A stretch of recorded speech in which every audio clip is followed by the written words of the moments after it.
Good evening, কেমন আছো বলো সবাই? আশা করি সকলেই ভালো আছো। আজকে হচ্ছে অষ্টমী, শুভ অষ্টমী। সকলকে অনেক অনেক ভালোবাসা জানালাম। আশা করি সকলে ভালো আছো, আমিও মোটামুটি আছি।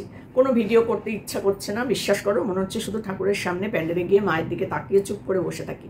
সত্যি এক এক সময় মনটা এরকমই হয়ে যায়, কিছু ভালো লাগে না। তো সকালে অঞ্জলি দিলাম, স্নান টান করে নতুন শাড়ি পরে গিয়ে মণ্ডপে একটু অঞ্জলি দিলাম। তারপর সারাক্ষণ ওখানে বসেছিলাম।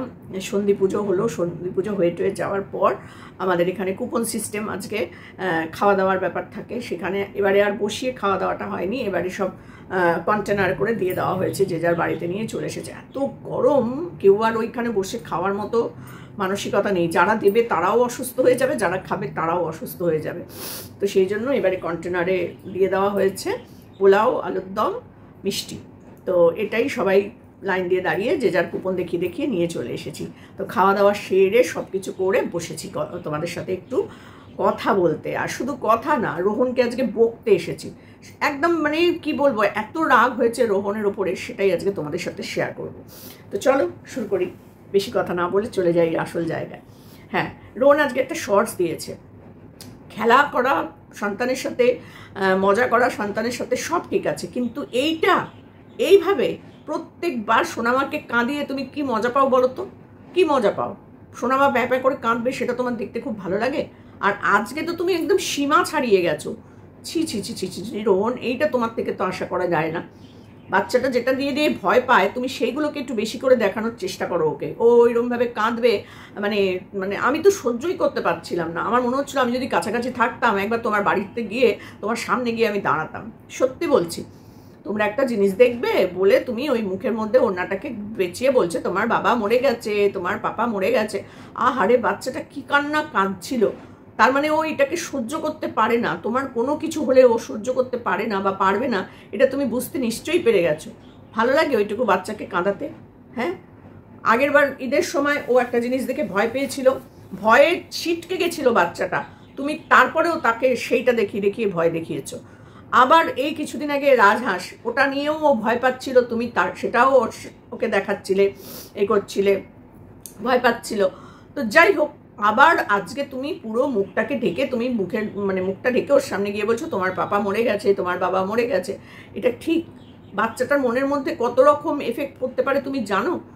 কত কিছু হয়ে যায় এই সময় বাচ্চাদের মনের মধ্যে।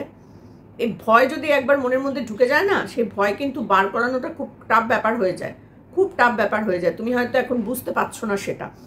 আমার এত খারাপ লাগছিল ভিডিওটা দেখে, তোমাদেরকে কি বলবো। তো সত্যি করে ওই দৃশ্যটা দেখার পর না এত কষ্ট লাগছিল, কি বলবো। ভাবো, আজকে তুমি ওর জীবনে আছো বলে কিন্তু ওর একটা জীবন পেয়েছে, তাই না? যেটা তুমি আমাদের কাছে দেখিয়েছো, যে বাচ্চাটাকে তুমি রাস্তা থেকে কুড়িয়ে পেয়েছো।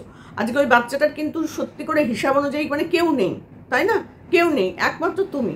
তো সেই তুমি যদি এরকমভাবে ওকে একটা দুঃখের মধ্যে ফেলে দাও, তাহলে ওর কি মানসিক পরিস্থিতিটা হয় বলো তো? ও এখন বোঝে না ঠিক কথা, কিন্তু ওর যতটুকু বোঝে সেটাও কিন্তু অনেক। না হলে এই যে তুমি মুখ ঢাকা দিয়ে বলছো তোমার বাবা মরে গেছে, তোমার পাপা মরে গেছে, এই ব্যাপারটা কিন্তু ও বুঝতে পারে। আর বুঝতে পারে বলেই কিন্তু ও কাঁদছিল। এই যে মরে গেছে এই কথাটা কিন্তু ও বুঝতে পারে। অনেক বাচ্চা এই বয়সে হয়তো বোঝে না যে মরে যাওয়াটা আবার কি জিনিস, কিন্তু ও বোঝে বলেই কিন্তু ওরকম করে কাঁদছিল। নাহলে কি করে কাঁদতো বলো? ও তো বুঝতোই না, ওটাকে হাসি মজা নিতে পারতো, কিন্তু ও কাঁদছিল। ব্যাপারটাকে একটু বোঝার চেষ্টা করো। আর তুমি সেখানে হাসছো, একটা ছোট্ট ওইটুকু দুধের বাচ্চা কাঁদছে বাবা পাপা করে, আর তুমি যখন মুখটা ও টেনে টেনে টেনে টেনে খুললো, তুমি খুলে দিলে, তখন দেখেছো ও কিভাবে তোমাকে জড়িয়ে ধরেছিল, কিভাবে তোমায় জড়িয়ে ধরেছিল। ও তোমাকে ও চোখে হারায়। তুমি কতটা হারাও তার 3 গুণ বেশি ও তোমাকে চোখে হারায়। তুমি অন্য জায়গায় গিয়ে 2 দিন 3 দিন কাটিয়ে আসতে পারো, কিন্তু ও একটা সেকেন্ডও তোমাকে ছেড়ে থাকতে পারে না। তুমি যখন শিলিগুড়ি যাও বা অন্য কোনো কোথাও কাজে যাও, ও হয়তো 10 মিনিট 5 মিনিট ভুলে থাকে, তারপরেই কিন্তু কান্না শুরু করে দেয়, পাপা পাপা পাপা পাপা করে। এটা তো আমি চোখের উপর দেখেই এলাম। তাহলে তুমি ভাবো, এই যে তুমি 2 দিন ছিলে না, তাহলে ও কতটা কান্নাকাটি করেছে, যেটা ক্যামেরার আড়ালে। তো সেখান থেকে দাঁড়িয়ে আমি একটা কথাই তোমাকে বলবো, যে এরকম করে তুমি বাচ্চাটার মনে দুঃখ দিও না। তোমাকে কমেন্ট, ওইটুকুনি রিলসের কমেন্টে তোমাকে কতজন কত কিছু লিখেছে, তুমি নিশ্চয়ই দেখেছো সেগুলো। একজন লিখেছে, সোনামার জীবন তুমি, রোহন ভাই অমন কষ্ট দিও না পরিটাকে। সত্যি তাই, সোনামার জীবন তুমি। সোনামা 1 সেকেন্ডও তোমাকে ছেড়ে থাকতে পারে না, কিন্তু তুমি সোনামাকে ছেড়ে থাকতে পারবে। কিন্তু সোনামা তোমাকে ছেড়ে থাকতে পারে না, আর সেখানে তুমি বলছো তুমি মরে গেছো। ভাবো তো বাচ্চাটার কি পরিস্থিতিটা, ওর তো কেউ নেই। তিতলি সোনা কত ভালোবাসে পাপাকে, দেখে খুব কষ্ট লাগছিল, ওর হাসিটাই সব থেকে দেখতে ভালো লাগে, কারোর কিন্তু ভালো লাগেনি ওইটা। পাপা মেয়ের ভালোবাসা সবার সেরা। দুর্গাপূজার অনেক অনেক শুভেচ্ছা সোনা বাবা, দুষ্টু পরীকে ভয় দেখিও না বাবা। দেখো সবার মুখে কিন্তু সেই একটা কথা, রোহন ভাই এইভাবে সোনামাকে ভয় দেখিয়ে না দেখো কেমন কান্না করছে, দেখে আমার খুব কষ্ট লাগছে ভাই। সোনামার চোখের জল আমার অনেক কষ্ট দেয়, তোমাকে অনেক ভালোবাসি রোহন ভাই। তো সেই জন্য বলছি যে সবাই তোমাকে ভালোবাসে, সোনামাকেও ভালোবাসে। তো সোনামার চোখের জল আমরা কিন্তু কেউ দেখতে পারি না, বিশ্বাস করো আমাদের খুব কষ্ট হয়, আমরা এত দূর থেকে আমাদের কষ্ট হয়, আর তুমি কাছে থেকে ওকে কাঁদাও, কী করে করো আমি জানি না, বিশ্বাস করো। আচ্ছা, ভিডিওটা দেখে চোখে পানি ধরে রাখতে পারলাম না, সোনার ভালোবাসা দেখে মন ভরে গেল। সত্যি তাই, ও তোমাকে কিভাবে জড়িয়ে ধরে রেখে দিয়েছিল, মুখ থেকে ওই কাপড়টা মানে যে নীল রঙের এটা ছিল, ওড়না ছিল, সেটা কিভাবে সরিয়ে দিচ্ছিল, টেনে টেনে টেনে টেনে করে তাড়াতাড়ি করে সরিয়ে দিচ্ছিল। দাদা এভাবে সোনামাকে ভয় দেখিয়েন না, খুব মিষ্টি মেয়ে। রোহন তুমি অতটা বোঝো না, ও কিন্তু বড় আঘাত পায় বাবা, বাবা বুঝি মরে যাবে, এটা করো না, ওর যে আর কেউ দেখার মতো নেই, তুমি ওর একমাত্র ভরসা। দেখেছো আমার কথাটাই কিন্তু আর একজন তুলে দিয়েছে, ওরকম আর করো না, ওর কান্না দেখে খুব খারাপ লাগে।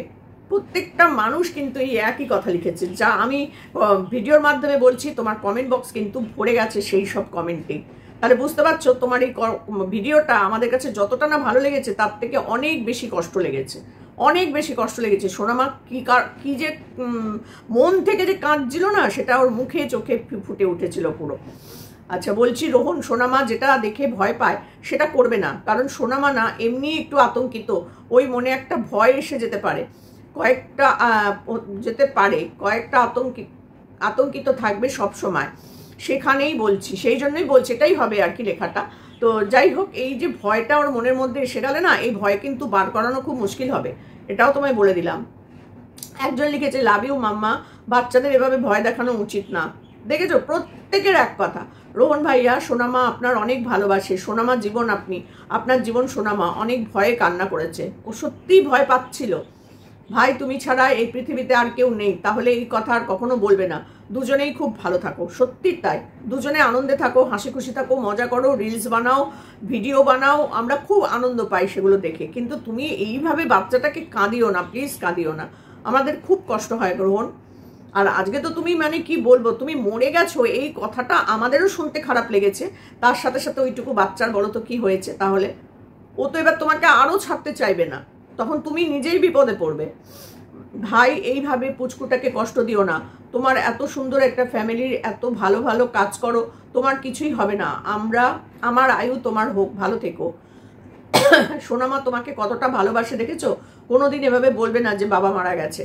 প্রতিটা মানুষ তোমাকে লিখেছে, কারণ আমরা প্রত্যেকেই চাই তুমি খুব সুন্দর করে সোনামাকে বড় করে তোলো, আর সোনামা এমন একটা মেয়ে তৈরি হোক যেটা দৃষ্টান্ত হয়, যে দেখো এইভাবে পেয়েছি এই বাচ্চাটাকে, সেই বাচ্চাটাকে আমি এইভাবে বড় করেছি, সেখানে তোমার নামটাও তার সাথে সাথে জড়িয়ে থাকবে না সোনামার সাথে, যে এর বাবা হচ্ছে তুমি, সোনামার বাবা হচ্ছে তুমি, যে একে এইভাবে বড় করে তুলেছো। আমরা সেভাবে দেখতে চাই, সেই জায়গাটা দেখতে চাই, এইভাবে কান্নাকাটি করে একদম না, একদম ভালো লাগেনি। নেক্সট টাইম কখনো এমন করবেন না যেটাতে সোনামা ভয় পাবে, ভয় থেকে অনেক সময় অসুস্থ হতে পারে। সব সময় দোয়া পাপা সোনামা ভালো থাকবেন। সত্যি তাই, কষ্ট মানে ভয় থেকে না বাচ্চারা অনেক সময় একটা ট্রমাতে চলে যায়, সব কিছুতে তারা ভয় পেতে শুরু করে, সব কিছুতে। ওই জন্য বাচ্চাদেরকে কোনো সময় ভয় দেখাতে নেই, ভয় একদম দেখাতে নেই। ভয় দেখাতে হয় যেটাতে ভয় দেখালে ওর কোনো ক্ষতি হবে না, সেরকম ভয় দেখাতে হয়। যে ধরো কোনো ছুরি কাঁচিতে হাত দিচ্ছে, সেটাতে ভয় দেখাতে হবে, বা কোনো জিনিস ফেলে দিলে ভেঙে চলে যাতে না ভাঙে, সেগুলোতে একটু ভয় দেখাতে হবে, বকা দিতে হবে। বকা অবশ্যই দিতে হবে বাচ্চাদের, কিন্তু তাই বলে অন্য মানে অকারণ বকা, বাচ্চাদেরকে অকারণে শাসন করা, এগুলোর কোনো প্রয়োজন পড়ে না। তো যাই হোক, সবাই এইটুকু বাচ্চা একটা ছেলের কৃতিত্ব দেখি আর অবাক হই, এইটুকু একটা ছেলে এত ভালো একজন বাবা হতে পারে, তোমাকে না দেখলে বুঝতাম না। ভগবানের কাছে প্রার্থনা করি করি তুমি আর তোমার মেয়ে সারা জীবন খুব সুখে থাকো, ভালো থেকো, আর দুজন একসাথে থেকো। দেখেছো তো, প্রত্যেকটা মানুষ তোমাদের দুজনকে একসাথে দেখতে চায়। আর এই একসাথে দেখতে চাওয়ার মধ্যে তুমি যদি উল্টো পাল্টা কিছু করেছো রোহন, এইবার থেকে দেখবে প্রত্যেকটা ভিউয়ার্স আমরা তোমাকে কমেন্ট বক্সে এমন কমেন্ট করবো, আর আমার তো ভিডিও আছেই, তার সাথে সাথে ভিউয়ার্সরাও আছে আমার সাথে। তো দেখবে সোনামাকে যদি তুমি কোনো কারণে কাঁদিয়েছো এইবার থেকে, সত্যি বলছি ভীষণ খারাপ লেগেছে। আচ্ছা, আর এরকম ভয় দেখিও না, বাবা মারা গেছে একদম বলবে না, বাবা মারা গেছে এই কথাটা বলতে নেই। ওইটুকু একটা ছোট বাচ্চার কাছে কি ভগবানের কাছে কোন সময় কোন কথাটা লেগে যায় বলতে পারা যায় না। আজকে তোমার কিছু যদি হয়, ভগবান না করে, যদি তোমার কোনো কিছু একটা হয়, ভাবো তো তুমি যখন এমজির জন্য ওই হসপিটালে ছিলে, তখন তোমার কতটা কষ্ট হয়েছিল সোনামাকে ছেড়ে। সোনামার কি হয়েছিল, সোনামা তো আরও ছোট ছিল, সারা দিন রাত্রির কেঁদেছে, সারা দিন রাত্রির কাঁদতো, খেতো না, ঘুমাতো না, কিছু করতো না। ছোট্ট বাচ্চা একটা, এখন তো অনেকটা বড় হয়েছে, অনেক কিছু বুঝতে শিখে গেছে। আর এখন যদি তুমি না থাকো তাহলে ওর কি হয় ভেবে দেখো একবার। সেখানে তুমি বলছো মারা গেছে মারা গেছে মারা গেছে। এই প্রত্যেকটা কমেন্ট শুধু ওই একই। রোহন কেন দিদিভাইকে ভয় দেখাচ্ছ? দুর্গাপুজোর সময় এভাবে ভয় দেখায়? তুমি একদম বাচ্চা রয়ে গেলে। দিদিভাই তোমার পাপা ভীষণ দুষ্টু হয়েছে, তোমার পাপাকে বকা দিয়েছি, কেঁদো না শোনাই। এটা দেবশ্রী দাস উনি লিখেছেন, ওনার কমেন্টটা পড়লাম, খুব সুন্দর লিখেছেন। সত্যি করে একটা পুজোর সময় একটা আনন্দ করে ঘুরে বেড়াও, তোমাদের ওখানেও নিশ্চয়ই ঠাকুর হয়েছে, একটু ঠাকুর দেখতে নিয়ে যাও, নতুন নতুন জামা পরিয়ে, সুন্দর সুন্দর ড্রেস পরিয়ে, সেইগুলোর ভিডিও দাও। তা না একটা ভিডিও জিনিস দেখবেন বলে ওড়না মুখে দিয়ে এসে তোমার পাপা মরে গেছে। আমি না ভাবছি কি করছে, ওড়নাটা মুখে দিয়ে কি করবে, ওকে মনে হয় ভয়টায় দেখাবে। ওমা তারপরে বলছেন তোমার পাপা মরে গেছে। আহারে সোনামাটা কি কান্নাটাই না কেঁদেছে গো। সত্যি ভালোবাসা তোমাকে প্রচন্ড। রোহন ভাই সোনামাকে এরকম করো না প্লিজ। সব যত কমেন্ট আমি পড়বো, এখানে যত কমেন্ট আছে সব কমেন্টই শুধু ওই এক কথা। যত কমেন্ট আছে, কত কমেন্ট আছে এখানে, 119টা কমেন্ট আছে, প্রত্যেকেরই সেই একই কথা যে এইভাবে বাচ্চাটাকে ভয় দেখিও না, এভাবে বাচ্চাটাকে ভয় দেখিও না। বাচ্চাটা কিন্তু অনেক সময় না ভয় থেকে ট্রমায় চলে যায় একটা, সেই ট্রমাটা ওর কাটতে চায় না, সব কিছুতে ভয় পাবে। মানে তোমাকে মানে ও চোখের আড়াল করতে পারবে না এরপরে, তখন তুমি আরও বিপদে পড়বে, ও আরও কষ্ট পাবে। তো এগুলো করো না প্লিজ। খুব খারাপ লেগেছে ভিডিওটা দেখে, বিশ্বাস করো। সোনামা তোমাকে যেভাবে জড়িয়ে ধরে কাঁদছিল, এটা মানে ভাগ্য করে পাওয়া যায় রোহন, সন্তান না ভাগ্য করে পায় মানুষ। তো সেই জন্য এটাকে এরকম করো না, বাচ্চাটাকে কষ্ট দিও না গো। খুব কষ্ট লেগেছে আমাদের প্রত্যেকের, খুব কষ্ট লেগেছে। তো চলো এটুকুনি বলার ছিল। প্রত্যেকটা কমেন্ট তো পড়া সম্ভব না, প্রতিটা কমেন্টেই কিন্তু একই কথা লিখেছে তোমায়, এইভাবে তুমি বাচ্চাটাকে ভয় দেখিও না, এইভাবে কাঁদিও না। তো চলো এটুকুনি বলার ছিল। সোনামা অনেক অনেক ভালোবাসা জানালাম তোমাকে। এবার থেকে বাবা যদি এরকম করে, এই যে বাবা চুলগুলো করেছে না, একদম দেবে ধরে। চলো মজা করলাম, ভালো থেকো রোহন, তুমিও অনেক বড় হচ্ছ, তুমিও মেয়ের সাথে সাথে তোমারও কিন্তু বয়স বাড়ছে, এটা মনে রেখো কিন্তু। এই জন্য তোমাকেও অনেক পরিণত হতে হবে এবার, কারণ মেয়ে যত বড় হবে তোমাকে তত পরিণত হতে হবে। মেয়ের অনেক কিছু তোমাকে এখন বুঝে নিয়ে করতে হবে। এইসব ছেলে খেলা করলে এখন আর হবে না। ছেলে খেলার বয়স তোমার অন্তত আর নেই, তোমার মেয়ের আছে কিন্তু তোমার নাই। এবার থেকে তুমি ছেলে খেলা বন্ধ করে মেয়ে খেলা শুরু করো, কারণ মেয়েটা তোমার বড় হচ্ছে, এটা মাথায় রাখো। চলো টাটা।